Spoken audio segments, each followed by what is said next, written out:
All right, here's this Black+Decker best-selling Amazon coffee maker. I just want to show you what you'd be getting if you actually got this. So we just used this morning.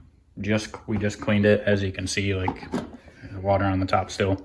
So basically, this has the option to do full pots of coffee. Obviously, you basically just put however much you want in there with your filter, and then you can fill up the water very easily on the side. You can actually just pour it in anywhere. Super simple. It shows you how much water is in there.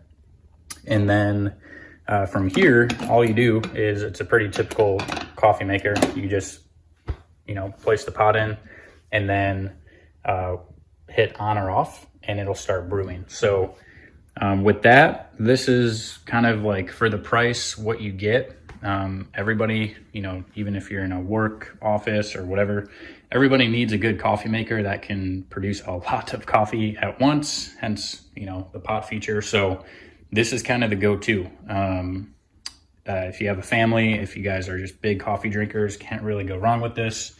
You got a little clock on it. You can program it for whatever you need with the different features on it, and that comes in the manual that you get with it. So the cord is just one single cord that plugs in the back. This is very light and easy to move, so you're not lugging around a heavy coffee maker. It's actually pretty small for other coffee makers that can be actually pretty large and clunky and heavy. So this is what you get. You can't really go wrong. The coffee's great in it, and you can kind of make as much as you want. So if you're looking at getting this, I hope it helps and you enjoy.